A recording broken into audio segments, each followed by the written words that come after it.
નમસ્કાર દર્શક મિત્રો, સત્યસ્વરા ન્યૂઝમાં આપનું સ્વાગત છે। લોકશાહીના દિવસે એક બાજુ મતદાન થઈ રહ્યું હતું તો બીજી બાજુ પાલનપુર તાલુકાના ધાણદા ગામે બંધારણના ઘડવૈયાની પ્રતિમા પર બંધારણના વિરોધીએ કાળા કલર દ્વારા કલિત પોતવામાં આવેલ।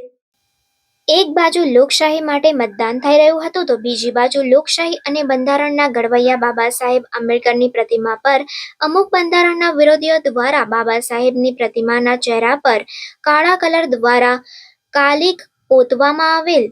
પાલનપુર તાલુકાના ધાણદા ગામે દલિત સમાજના વિસ્તારમાં બાબા સાહેબની પ્રતિમાના ચહેરા પર તારીખ 7 મે 2024ના રોજ બાબા સાહેબના ચહેરા પર કાળા કલર દ્વારા ચહેરો બગાડવામાં આવેલ અને તે પણ તેવા સમયે જ્યારે એક બાજુ લોકસભાનું મતદાન થઈ રહ્યું છે। ખાસ વાત તો એ છે કે બાબા સાહેબની પ્રતિમા અને મતદાન મથક વચ્ચે આશરે 100 મીટરનું અંતર પણ નથી, તો આવું કરનાર લોકો કોણ હોઈ શકે? શું બંધારણના વિરોધી હોઈ શકે?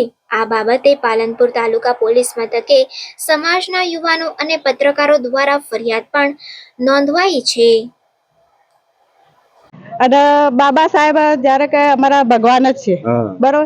અને આજે હું ઘરે હતી, બરોબર, એટલે ઘરે હતી એટલે મારી પર એક ફોન આવ્યો, એટલે મને એક ફોન આવ્યો એટલે મને એમ કે હું તમને એક ગામમાં બનાવ બન્યો છે, બરોબર, તો કે એના માટે કે તમને હું ફોટો મોકલું છું, તમે જોઈ લો। મેં જોયું, બરોબર, મેં જોયું તો આ બાબા સાહેબની પ્રતિમાના ઉપર એમને ધાણદા ગામમાં ચહેરા પર તમે જોઈ શકો કે કાળી પોતી છે, બરોબર, જે અમારા બાબા સાહેબનું અપમાન કરી છે।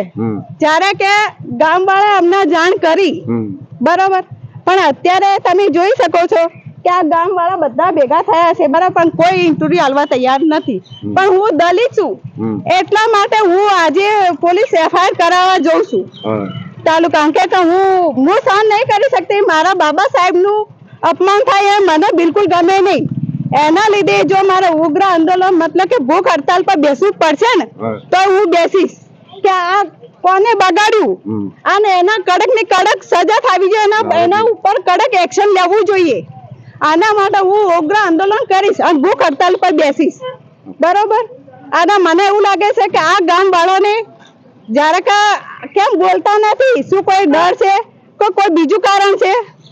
સમાચારોની ઝડપી અપડેટ માટે હમણાં જ સત્ય સ્વરાજ ન્યૂઝ ચેનલને લાઇક, શેર અને સબસ્ક્રાઇબ કરો।